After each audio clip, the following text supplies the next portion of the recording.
Esther, could you please generate some content for us? Maybe some white noise.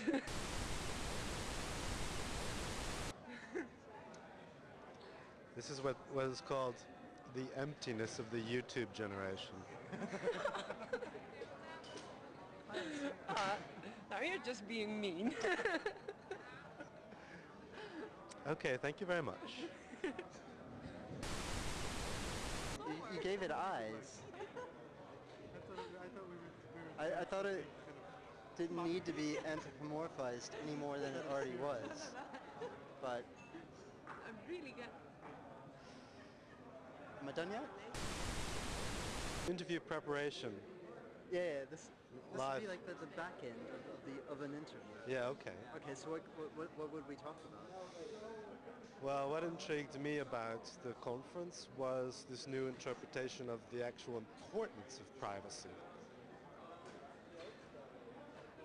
Piracy, I meant. Right. Because privacy, obviously. Was already important. Yeah. The piracy became important today for me because it was explained as something that is actually edifying for a society. It edifies a society, it educates a society because of the availability of content that otherwise wouldn't be available. Pirated content is content that otherwise wouldn't be available in the Philippines, was the example that was given today. That was one particularly interesting part of the conference. Yeah. For me, a recurring theme had to be American Gladiator. It's the television show in spandex specifically.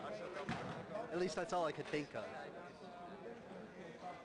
Okay, well, I mean, there was another interesting example of user-generated content that was discussed, and that is in Japan, when a video is posted online, you can write commentary that then is superimposed onto the video. And this superimposition of comments is considered to sort of be yet another moment where we can call out the death of the author. What I found interesting about that was how the author's work also arguably could be said to be besmirched, like an architect's work could be said to be besmirched by a graffiti artist. And pigeons. And pigeons as well. No, seriously. And there was the question, to me there was the question of whether because of course it was all talked about it's in terms of something highly creative, how the author and the reader could become one, constantly shifting places. Yet at the same time, what I was constantly thinking was about the quality of the comments and whether or not the comments comment space would be invaded by spammers, whether comment space would be invaded by marketeers. So whether that sort of creative free-for-all is something that ultimately in the end leads to a kind of reduction of the quality of the media. So this is also something that struck me. Because they actually, there was something similar going on. No, I'm not going to. There was something similar going on at the Argos part of this conference in Brussels, and it was another thing like death of the author, and we're gonna all be able to edit each other's video and kind of and also annotate comments, and then. And I got up and I asked, well, how are spammers going to use that? Because these were the experts on this, right? And they're like, that sounds like Andrew Keane. And I was like, no. Yeah.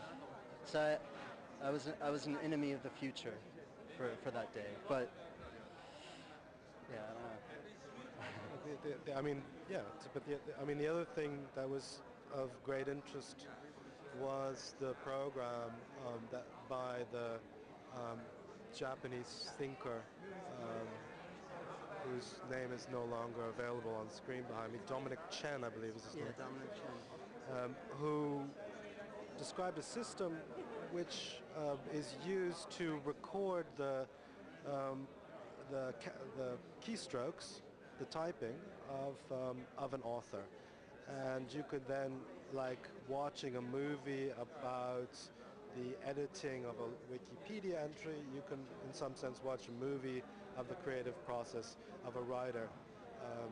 And what I found interesting about that was that the next step would be, after watching like a movie of the live editing of an author's work, then the next step is that you can yourself enter your own comments or your own words into this author's piece. Now, again, does this not then cause the authors, is this a great creative